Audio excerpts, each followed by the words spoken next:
Shalom, shalom, Mishpaka. I pray all is well with each and every one of you. I pray God has continued to barak you and keep you, and His face has continued to shine upon you and give you much shalom. Today I wanted to briefly talk about, I haven't done like a video in a minute, but I wanted to get caught up because I was getting myself behind. And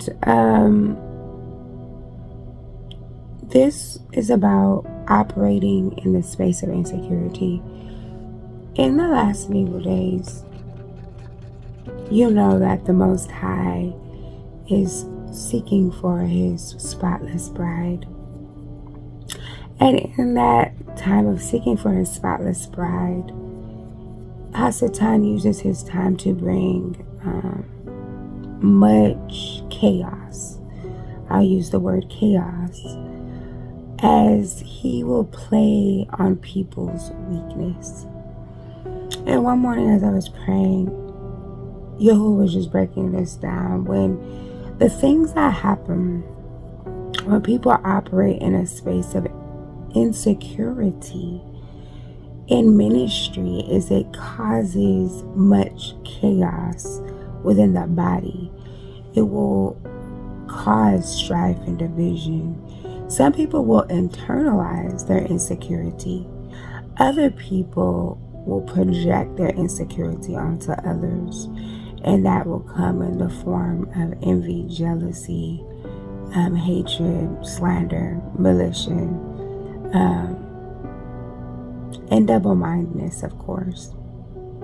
Because how can you serve an Alua if you are truly insecure in Him?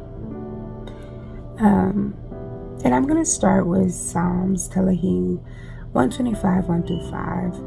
And it says, "They that trust in Yahuwah shall be as Mount Zion, which cannot be removed, but abides forever. As the mountains are round about Jerusalem, so Yahuwah is round about His people from henceforth even forever. For the rod of the wicked shall not rest upon the lot of the righteous, lest the righteous put forth their hands unto iniquity. Do good, O Yahuwah, unto those that be good, and to them that are upright in their hearts. As for such as turn aside unto their crooked ways, Yahuwah shall lead them forth with the workers of iniquity. But peace shall be upon Yashrael." Hallelujah. And I wanted to read that because insecurity comes from a place of lack of trust. So insecurity develops when we don't trust. And many people, including myself, have been through much trauma in our lives. And it can make you not trust God. And this is where what I call the ugly work, must begin. Because if you're not careful, that insecurity can lead you to being manipulated, leaving you in positions in relationships, in assemblies, churches, wherever, where you are completely taken advantage of by your own insecurity. When things happen in our lives, it's really a revelation of what residue or what things are still in place within you. And insecurity is one of those things that often is undermined and not properly addressed, so the healing can take place, so you're not manipulated. But then you have the more, I would say, blatant or obvious people who are insecure, who project so much pride, so much ego, so much projection, so much charisma, and needing to be loud, needing to be seen, needing to create strife and division. But if you unmasked it all and got to the heart of it, it would be their insecurity. And this leads to so many, like you see so much conflict, so much exposure, so much turmoil, so much lack of shalom within these people, because they have not dealt with their own security within. And Yahuwah says, trust in me. If you trust in Yahuwah, you won't be removed. Just like Mount Zion will never be removed and abides forever.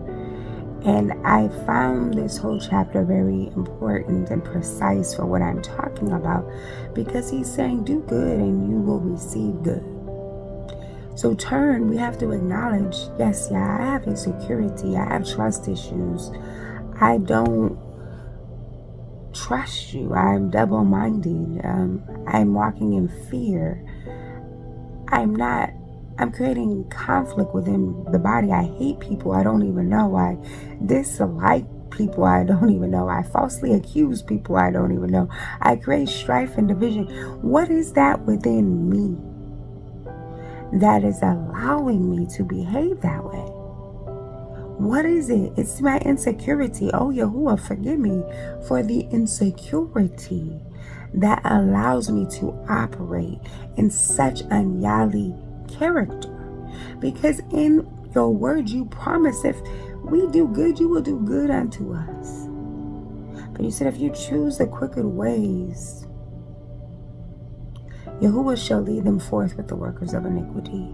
So we have that choice, that everyday choice to look at our character defects. And this one I'm bringing out today, insecurity. Examine, do I have insecurity that is looming around my life, that is impacting the way I operate and how I treat people? Because that's taking me away from Yahuwah. That leads me to being double-minded. That leads me to wanting to create strife, malice, and hatred.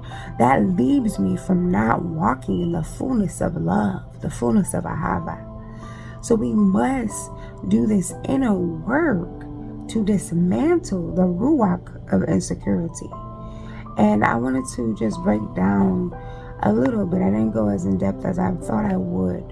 But you look up insecurity, it's uncertainty, anxiety about oneself. It's a lack of confidence, a lack of self-confidence, self-doubt, diffidence, unassertiveness, humility, humbleness, meekness. These are just synonyms. Timidness, timorousness, uncertainty, nervousness, hesitancy, inhibition, self-consciousness, anxiety, apprehension, worry, uneasiness, vulnerability, defenselessness, unguardedness, lack of protection, perilousness, peril, danger, riskiness, instability, fragility, frailty, shakiness, rockiness, unsteadiness, unreliability, tenuousness, chanciness, iffiness, dodginess. And one of the things I wanted to break out quickly, he talks about humility. It's a false sense of humility, false sense of meekness, false sense of being humbled. And so you have to understand and discern the difference. There's righteous humility and there's a false ego of humility.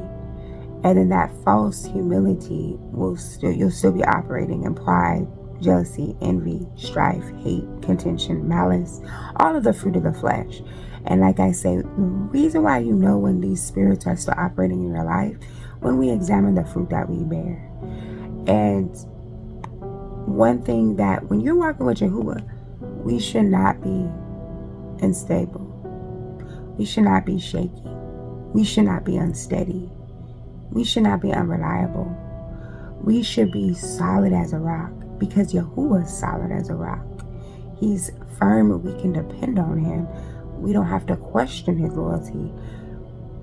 But when we are insecure, it causes us to question, is Yahuwah insecure too? We try to project our own insecurities onto Yahuwah.